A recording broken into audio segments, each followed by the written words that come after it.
Kinerja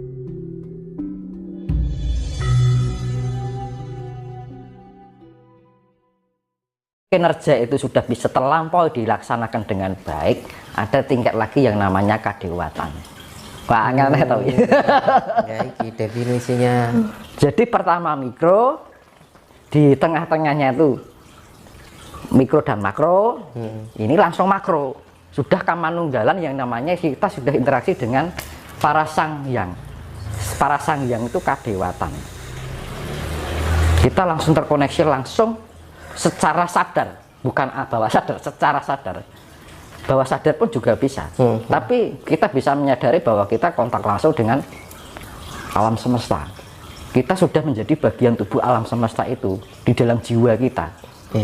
Jadi sifatnya kita sudah menjadi, walaupun kita kecil sebagai mikro, tapi kita sudah merasakan bahwa aku ini bagian makro. Ibaratnya, makanya kan lampu itu pertama cahaya kecil, semakin energinya gede, kan energi ya, berbicara masalah energi ya, itu energi kan apa tuh energi itu kan kekuatan yang ditimbulkan oleh pergerakan 4 unsur alam, listrik gitu, ya teman. Dan listrik itu kan akhirnya menghasilkan cahaya. Nah, ketika energi semakin besar, cahaya akan semakin besar, ya kan? Pertama subjektif, cahayanya segini cok, ya teman. Nah, untuk menemukan ini kan butuh proses. Pertama redup ora enak apa-apane. Kalau diarani urip iku urup kan. Ya kan. Wong Jawa ngarani kan. Urip itu kan ketika hidup kita bisa memberikan manfaat cahaya terang bagi orang yang menerima kegelapan. Dan dunia kita lagi petang toh, Mas. Butuh orang-orang yang seperti ini yang punya cahaya. Allah. Makanya perlunya pencerahan. Orang yang tercerahkan. Nek ngomong-ngomongan ngono to. Nggih. Makanya zamannya peteng deket ini rumah so Padang gitu. Lagi lho Padang iseng ora nek wong Jawa ngarani ora nyawang ditok ya kan. Bercerminlah dengan dirimu sendiri kan ngono. Ben kowe ngerti elek apikmu kan ngono to. Ya ora usah sibuk dengan menyalahkan orang lain gitu. Makanya kan jangan sibuk menyalahkan orang lain. Ya kan. Sehingga kita tidak mempunyai kesibukan.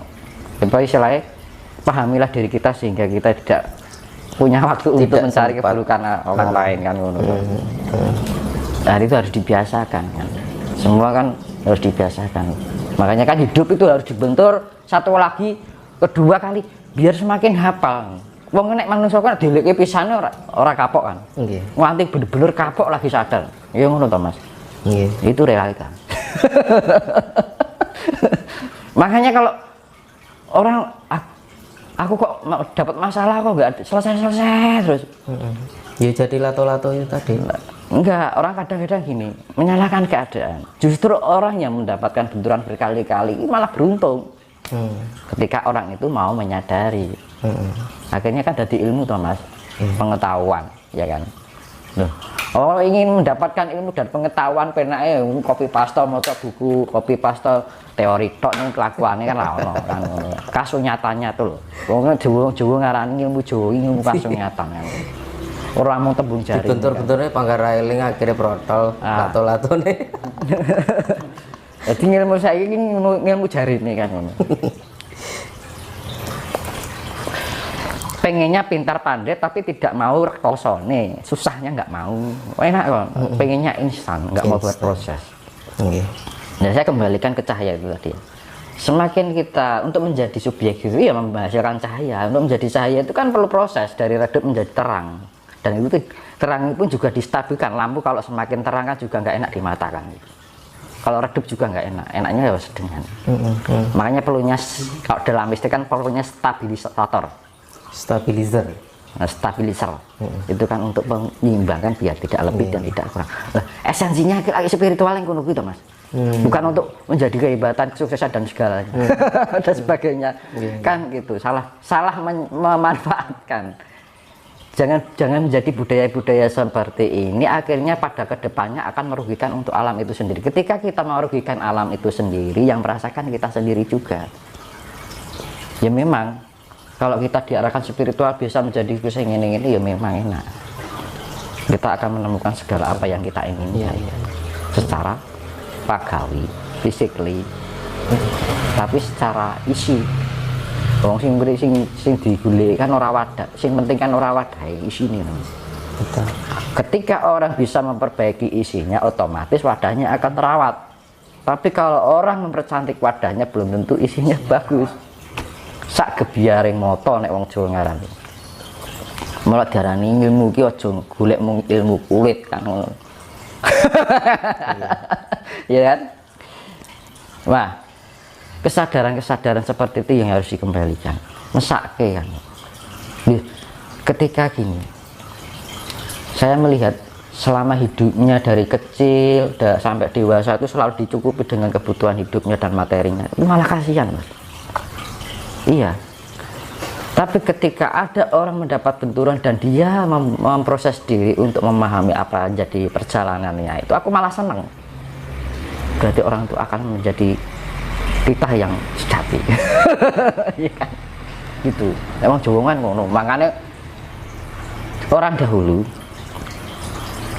kalau menggapai ilmu harus lemboro, ya kan? Mengembara. Padahal kan enak toh hidup di rumah itu kan. Malah mengembara untuk menggapai ilmu. Malah digawe rekoso toh. Zaman dahulu kayak gitu. Tidak membawa apapun, hanya membawa pakaian. Mandi ya di sungai. Zaman sekarang penak. Makanya keilmuan dulu dengan sekarang nggak bisa disamakan dengan ilmu orang dahulu. Oh saiki kehilangan HP bingung.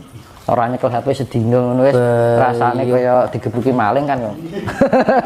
Ngalah-ngalahne kehilangan bojo, Mas. Nah, makanya itu. Iya. Duit garis 10.000 wis bingung. Waduh, iya yang. Oh, dhisik ya cong tenan nglakoni ilmu. Ora duwe ora masalah, mati urip Gusti kan ngono mong dhisik. Nggih, nggih. Nah, saiki yo apa ya? Ya gimana ya, bukan aku untuk menilai ya. Zaman sekarang itu orang sudah merasa sombong ketika sudah bangga dengan apa yang dia bisa, dia mampu. Padahal keilmuannya itu dibandingkan dengan lu itu diguyu kucing. Diguyu yang dhisik. Gampangane ngono lho. Seperti sithik. Yang iki dhisik lakune kaya ngono lho. Mosok ya ora isin karo mbah dhewe kan ngono. Nah, jangan kita menyombongkan diri. Ketika kita menyombongkan, bersombong atas apa yang kita mampu, kita akan memalukan diri kita sendiri bagi orang yang mengerti kan? Yeah. Makanya saya kembalikan, yaitu tadi subjektifnya itu kan yang namanya cahaya, yaitu sifatnya lebih ke kasatrian. Pengenalan jati diri itu baru proses dasar. Yang meningkat lagi predikatif, yaitu kebrahmanan, memberikan kemanfaatan bagi baik dari diri kita secara mikro atau makrokosmos. Makrokosmos itu ya semuanya lingkup kehidupan ini, ekologi kehidupan. Ya kan, tidak merugikan, yang sifatnya hamemayu, itu mempercantik kehidupan ini. Nah, kalau sudah mencapai predikatif, naik ke level lagi yang namanya objektif, ya kan. Itu tujuan paling yang menjadi tujuan yang penting. Jadi manusia itu mula diarani ana menungso awata apa dewa wujud menungso lah kuwi. Jadilah orang seperti itu. Dan gitu gampangane. Dewa pangawak manungso nek wong Jawa ngarani gitu. Ya kita baru manusia tapi kita sudah menjadi bagian dari dewa. Apa toh dewa itu? Dewa. Ya kan. D iki gede. Laki nyawa. Oh, iya kan. Artinya non fisik dari elemen semesta yang ukurannya besar. Air, angin, api, tanah. Itu kan elemen besar, Mas. Yeah. Kalau kesatuan, dari kesatuannya gitu loh, Mas. Kalau jiwa, manusia kan jiwa. Ji diambil dari siji. Siji ini artinya satu, artinya kecil.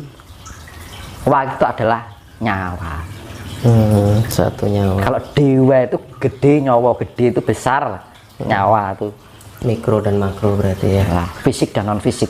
Jadi dewa itu non fisiknya dari elemen besar. Contohnya misalnya awan disebutnya dewa nih, non fisiknya dari awan itu yang namanya Dewa Sambu. atmosfer, Dewa Krishna, gravitasi bumi, Dewa Cakra, Berarti medan bentukan magnet, gambaran medan magnet. manusia tentang dewa itu dari gambaran manusia itu sendiri ya, tentang sosok. Sosoknya itu kan diimajinasikan sudah dibudidaya oleh leluhur kita. Misalnya ya, leluhur kita dulu kan mengenal hal itu agar orang itu bisa mudah untuk komunikasi, diimajinasikan dalam sebuah sosok, disimbolisasi, kan gitu loh. Contohnya Semar, digambarnya wetenge blending, ya loh. Orang itu kan harus banyak pengetahuan, memakan ilmu, gitu. Antingnya Lombok, artinya antingnya Lombok itu Semar itu tidak menghiraukan suara-suara yang memedaskan telinga, sing suara sing Pedes-pedes. nah pedes ini mah nglarake hati akhirnya kan. Iya toh. Nah makanya dikei Lombok, aku wis duwe penawar ini lebih Lombok pedes. ini lebih pedas dari capanmu kan ngono lho. Ya toh Mas. Kan gitu. Kuncung, kuncung ini kan artinya kan simbolnya putih, yang kesucian, tujuan hidup itu seperti itu. Mulai diarani di sini adalah apa yang namanya kelenjar pineal atau mata kotika. Wong sing ngerti ngene iki kan ora kae. Ngono, tangane nduding ini ngerti wong orang ngerti tujuan urip ku apa. Orang hidup tidak mengetahui tujuan hidup kan gua apa kan. Oh tujuan ini malah golek duit, golek kaya nek wis rampung dadi ragane arep mbok gowo apa. Kan wah ora ya. Tangan kanan menunjuk, terus tangan kirinya Ngerti apa sih yang buri? Kita harus di- tahu apa yang nggak kita lihat oleh mata. Dalam arti kita tuh kita mengetahui sekeliling kita itu tidak harus selalu dengan mata kita sendiri. Ngono lho, Mas. Ya, terus mripate itu koyo wong nangis kan gitu kan. Iya. Ya wong Kayak urip wong kayak urip bersedih gitu ya. bersedih tapi mulutnya tersenyum. Nah, kuwi aneh Sedih toh. tapi tersenyum. Lah hidup itu kan nek ibaratnya ngene, urip iki digawe seneng ning aja dienggo seneng-seneng. Hidup itu dibikin senang tapi jangan buat senang-senang kan gitu kan. Gitu Mas. Kalau masa kira digolek seneng. Barang sing penak-penak ngono. Ono sing ana bolongane. Seneng ya seneng tapi Wis sing paling enak darani apa jenenge? Ada ya anu iblis bisa keluar masuk surga. Iki surga ya. Iya sing bemet. sing mlebu metu iblis. Cek Mas, ini bagian dari relaksasi. Karena apa? Humoris itu bagian dari spiritualitas, itu untuk menetralisir ketegangan saraf. Saya kembalikan sih bahas mau ya dewa ya.